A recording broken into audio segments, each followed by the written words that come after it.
Hello friends.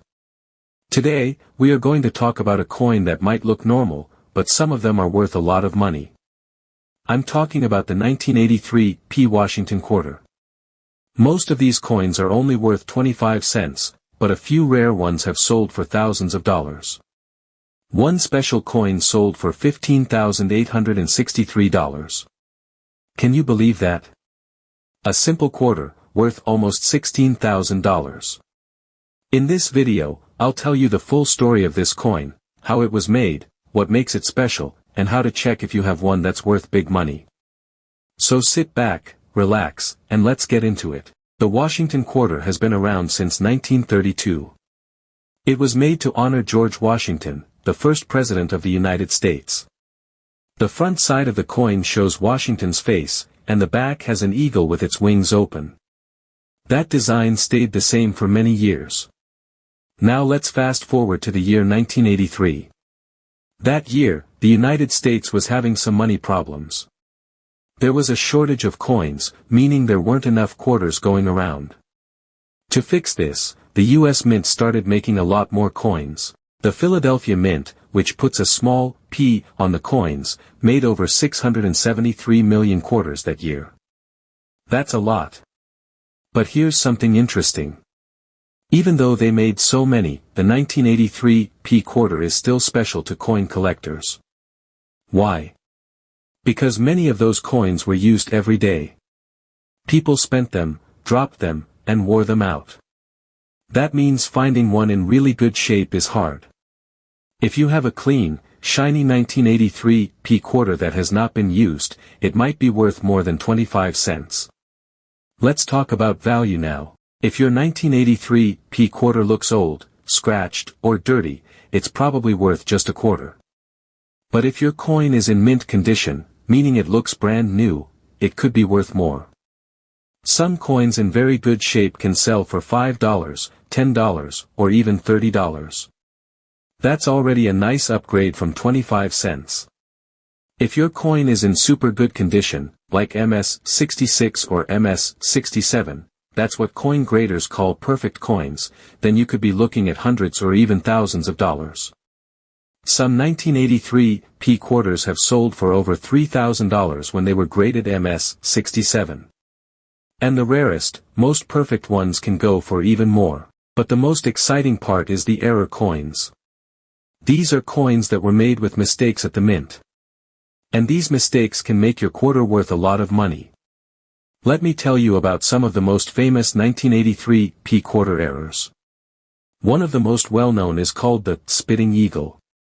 This is when the back of the coin has a small line coming out of the eagle's beak. It looks like the eagle is spitting. This line is from a crack in the coin-making tool called a die. These coins can sell for $40 to $500, depending on how nice they look. Another error is called the finned rim. This happens when the coin has too much pressure during the stamping process, and a thin piece of metal sticks out around the edge. Sometimes, this happens with another error called a reverse indent, where part of the coin gets pushed in on the back side. One of these coins sold for $310, and it wasn't even in perfect condition. Now here's where it gets really exciting. One 1983 P quarter was not made on a normal coin blank. Instead, it was made on an amusement token. That's right, a token like the kind you use at an arcade or game center. The words, "This is my lucky day," could still be seen on the coin. This mistake is super rare, only one is known to exist. This coin was graded MS-65 and sold at an auction for $15,863. That's more than some people pay for a car. There are other cool errors too. Some 1983 P quarters were struck on nickel blanks. That means the coin is smaller and lighter than normal. These can sell for $180 to $250 or even more. You might also find a quarter with an off-center strike.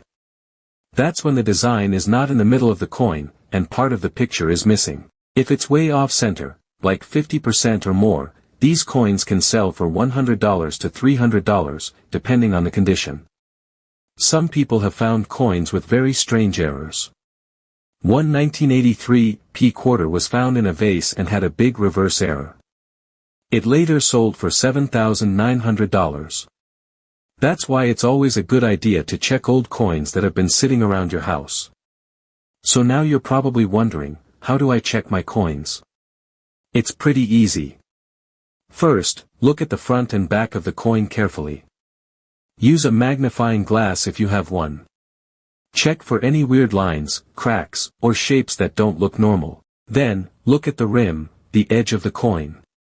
Does it look thick, uneven, or extra shiny? That could be a finned rim.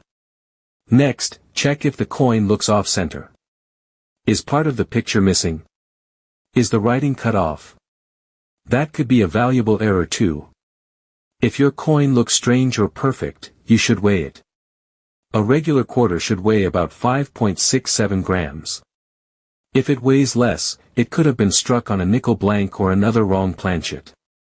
You can buy a cheap scale online for just a few dollars. Now, if you think your coin is valuable, don't sell it right away. You should send it to a coin grading service like PCGS or NGC. They will look at the coin and give it a grade. This makes it easier to sell and proves it's the real deal. A graded coin can sell for a lot more than an ungraded one. Even though most 1983 P quarters are only worth 25 cents, the rare ones with errors or perfect condition can be worth hundreds or thousands of dollars. And in one very lucky case, a special coin sold for almost $16,000. You might be thinking, what are the chances I'll find a rare one? Well, honestly, the chances are small. But people have found valuable coins in pocket change, old jars, coin rolls from the bank, and even in their grandparents' drawers. You just never know. Coin collecting isn't just about making money. It's also fun. You learn about history, how coins are made, and you get to be a little like a treasure hunter. Each coin has its own story, and that's what makes this hobby so interesting. So next time you get a handful of quarters, take a look. Especially if you find one from 1983 with a P mint mark. You might just find a hidden treasure in your pocket. Even if you don't, you'll have fun searching, and who knows, one day you might get lucky. Thanks for watching this video. If you learned something new or enjoyed the story, please give it a like, subscribe to the channel, and hit the notification bell so you don't miss the next one. And hey, tell me in the comments if you've ever found a cool coin or want help checking one. I'd love to hear your stories. See you next time, and happy coin hunting.